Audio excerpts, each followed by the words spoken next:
Welcome to the Pre-Snap Podcast presented by LineStar alongside Tyler Wiemann. I'm Shannon Sommerville, and we've got your top 5 NFL player prop bets for Week 6, focusing on those Sunday, October 13th games. We've got a great slate of games this week. If you haven't already, do us a huge favor before we get into our picks. Like this video, subscribe to our LineStar YouTube channel, and comment below. Let us know where you're headed in the prop department this week. We're all trying to help each other out and beat the books out there to win some money. Last week, our picks crushed it. We were 4-1, and we were so close to nailing and going 5-0, but Dontavian Wicks, that was the biggest letdown. I was so disappointed. He had just 2 catches on 7 targets. He had a really bad drop that just crushed my soul, Tyler. But what that does tell us is the targets were there. However, he just wasn't able to haul them in there. So I think we were right on what we were saying last week, which was he was going to get some volume there in the passing department. He just wasn't able to cash in on that for us. What was your assessment of our Dontavian Wicks pick last week that held us back from a perfect week? I'm not bitter or anything, if you can't tell. It was unfortunate, but I mean, the process was right. He got the targets to easily get over. It just didn't happen. So moving on to the next week. It's all right. We crushed Chuba Hubbard, Amari Cooper, which we got a lot of flack in the comments for that one. We picked Amari Cooper over 51.5 receiving yards, and he got over that. I don't have the total in front of me. Let me pull up what he did, but I just had to bring that one up because a lot of people were like, how could you do it? He had 60 receiving yards last week, so we were able to cash in on that one. And then Tyler had Jake Ferguson over 48.5 receiving yards, cash that one. And then DeAndre Swift over 48.5 rushing yards. A lot of people were off that one too, but he delivered. Hey, he's a Georgia Bulldog. He was the one who was able to pull through for us last week, unlike, maybe some Alabama players, for example. Sorry to rub it in to all you Bama fans out there. Rough week for you guys. But we'll move on. I digress into college football. By the way, check out my college football show that's going to be coming out later this week. And if you haven't already, make sure to sign up for notifications here on the LineStar YouTube channel so you know when we come out with videos. We want you guys to be able to hop on these picks right when we come out with them. So maybe consider signing up and being part of the Noti gang. All right, let's get into Week 6. Great slate of games. Let's start things off with, we're actually running it back to one of the guys that's been cashing for us this season, and that is Panthers running back Chuba Hubbard over 63.5 rushing yards. LineStar's projection for Hubbard is 72.6. He's been over 4 of 5 games, averaging 78.6 rush yards per game. He just missed for a third straight 100-yard rushing game last week. 97 still a lot though, Tyler. Going up against Atlanta, who ranks 20th in rush defense DVOA. All 5 opposing running backs have gone over. Rachaad White 72, Kamara 77, Carson Steele 72, Saquon 95, Najee 70. Yeah, Hubbard can absolutely get over this 63.5 rush yards mark. I think that's too low for a guy of Hubbard's caliber. He's really shown a lot of discipline, and Dave Canales has really praised him and his ability to kind of step up and rip off these like crazy runs. Last week he clocked a top speed, I think I marked it down here, 20.68 miles per hour on his 38-yard touchdown run, which is the fastest speed of his career. He's been awesome. What's your take on Hubbard here? He's been really good, and he's in another good spot here. Carolina is 10th in rush yards per play at 4.7. However, Chuba is at 5.8 per attempt. Only J.K. Dobbins, Saquon Barkley, Derrick Henry are starting RBs that are higher than that. So he has been an elite rusher. He's once again in a solid spot. I like it. Yeah, only Derrick Henry has more rushing yards over the last 3 games. Just think about that in perspective. I think we all thought this offense was going to be terrible, but Chuba Hubbard has been a bright spot for the Carolina Panthers and certainly helping out a lot of fantasy owners out there. So this week we're going right back to Chuba. All right, next up we're going to another one that's, you guys have been dogging us for our Amari Cooper pick, but the line is just so low. We've got to go there again. Over 50.5 receiving yards, and LineStar's projection is 66.6. He's only averaging 42, and he's only been over 2 of 5, but he had 60 last week where we took him for the over against a Washington Commanders defense that was 31st in pass defense DVOA versus wide receiver ones. Now he goes up against an even worse defense, 32nd in pass defense DVOA. So what is your impression of where things stand going up against a Philadelphia in this one? I like this matchup for him. I do have to say that we probably aren't going to be, going back to this spot next week and for the next few weeks, just because their schedule gets way, way harder versus the past. But we got to play this week first.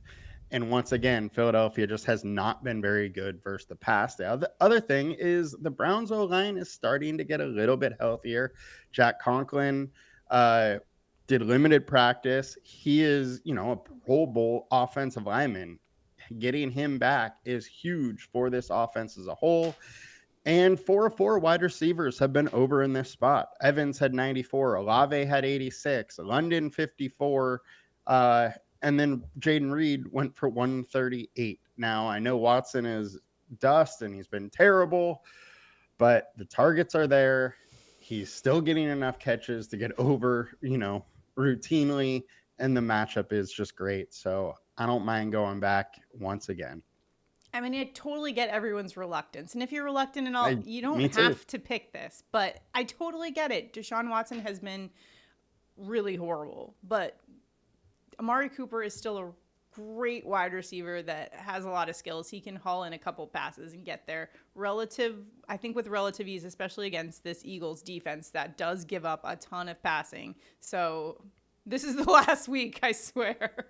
And then we'll be off this one, I'm sure. So, do with that information what you will, but we're rolling with it. We're going Cooper once again this week. All right, next up. This is actually, I think this one is my favorite pick of the week, and that's Detroit Lions running back Jahmyr Gibbs, over 56.5 rush yards. LineStar's projection here for Gibbs is 65. He's been over in 3 of 4 games, and he's averaging 71 rush yards per game. And he's going up against a Dallas Cowboys rush defense that has struggled. They rank 31st in rush defense DVOA. That DVOA stat that I use a lot is taking into account quality of opponent. The Dallas defense is banged up right now. A lot of injury issues, specifically on the D-line. DeMarcus Lawrence is on the IL. Marcus Parsons continues to be out of practice and is kind of expected to be out of this game yet again. They may get some reinforcements in the secondary, but when you're talking about defending this running game, that's going to be insane in this matchup. It's going to be really tough for the Dallas Cowboys to contain Jahmyr Gibbs. And PFF ranks Detroit's O-line the second best in the NFL, and you've got injury issues. I think this could be a tough task for the Cowboys. High game total as well. Jahmyr Gibbs going to be rolling in this one. At least that's what I think. What about you? Yeah, I like the spot for Detroit running backs. I don't mind going David Montgomery if you'd rather do that as well. Simply put is we got a really good O-line against a defensive front that is very banged up right now. And the other thing is we know Campbell will love to just own the trenches and run it down their throats. And I think that's probably what happens this week. I like both of their running backs. The Lions are just too low for the ceiling and what this offense wants to do. Yeah, and it's always a toss-up when you have this Detroit Lions running game because you're deciding between Gibbs and David Montgomery. He's also a super talented back. But in this one, I don't know what it is about it, but my gut's just telling me that Gibbs' skill set matches up better against this Dallas Cowboys team. And I just read an article recently where the coaches were talking about Gibbs' development and how they're really challenging him. They basically said he's so close to just breaking off for like insane runs. It's just that sometimes he's too fast, and he just doesn't really get the right angles on defenders because he's almost so fast that it's actually playing into the defenders and their angles. And of course, football being a game of angles and, you know, how well you can get an angle on a tackle. And so they've been really coaching him up to try to be able to generate some more yardage in the second and third levels. So when I read that, they were basically like, you know, there's so much meat on the bones left for him that he hasn't even he's just scratched the surface. I was like, you know what? This might be the week where we start to see Gibbs just break out for some big runs. I think this could be the week against this very weak Cowboys defense that's banged up. I think they're going to have a tough time containing this Detroit Lions running game for sure. So I really like Gibbs here in this spot.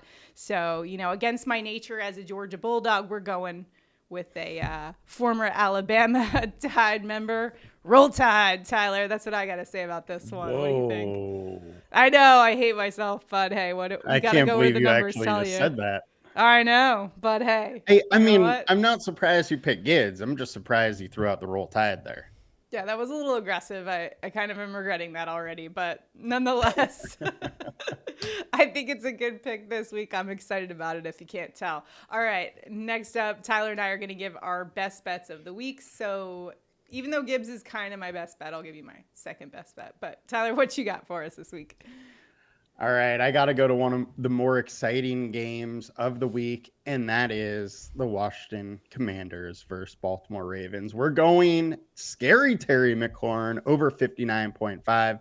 Our LineStar projection 70.2. He's averaging 61 per game. He's only been over in 2 of 5, but this Baltimore secondary hasn't been very good. They're 27th in DVOA. Chase and Higgins both just absolutely went nuts for them. They're allowing 193.6 receiving yards per game. They're also 6.5 point road dogs. So there's a chance that there is a little more throwing in this game by the Commanders than normal. Jaden Daniels has yet to go over 30 pass attempts in a game. If they get to 35 plus, McLaurin is probably in for a giant day. But even if they're around 30, I think McLaurin line is a little low.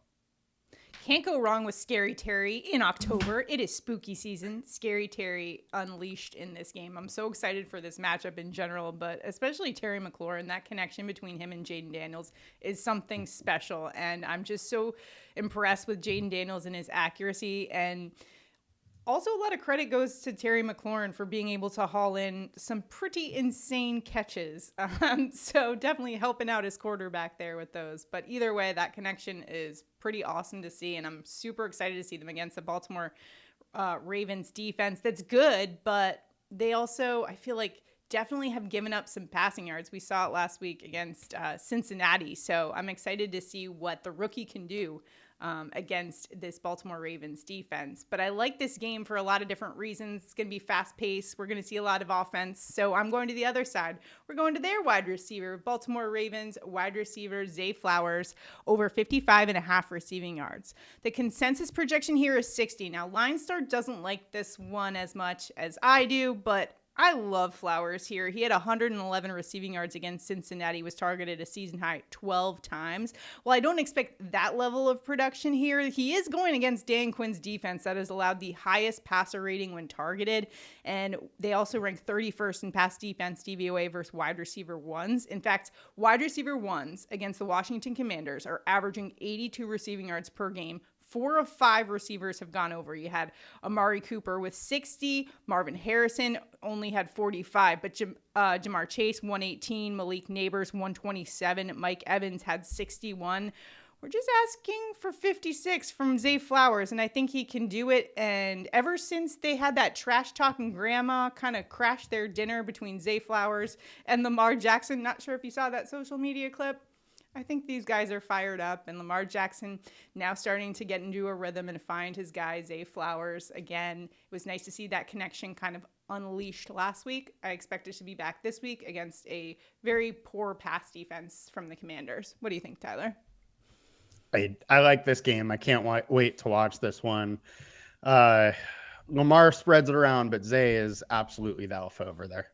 Yeah, 51.5 is the game total, second highest of the weekend behind that Detroit-Dallas game, which also could be a fun shootout there as well. They are 6.5-point favorites in this one, so if they do get into a situation where they get a huge lead, you likely think it'll be Derrick Henry. So that's, I guess, my only concern with going Flowers here. As you mentioned, he does like to spread the ball around a bit, so that is one of the concerns when you're approaching this one, but I think Flowers is in a pretty good spot, so I'm just going to roll with Flowers here and hope that the trash-talking grandma might be the good luck charm for the Baltimore Ravens in this one. But either way, this should be an awesome game. So excited to see Lamar Jackson going up against Jaden Daniels.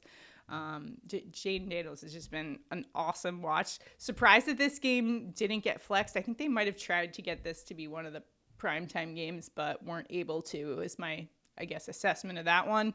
But either way, it's going to be a good game. And I do want to mention a couple other ones, Tyler, that I was looking at, but were not available at the time of taping. I'm really interested to see what the line comes out for Malik Neighbors. He's been out with a concussion, but when he comes back for the Giants, he should be in just great shape going up against the Cincinnati defense that we saw got torched last week. They're 25th in pass defense DVOA.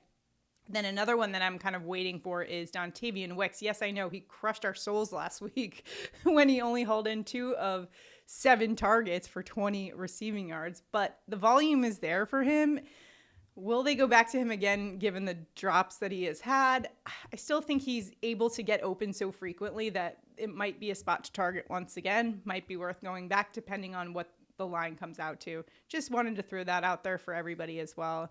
But yeah, I think we got some good picks this week. Excited for week 6. If you've got any locks for us, make sure to drop them in the comments because we're all trying to help each other out and beat the books out there, win some money in week 6, October 13th, lucky 13.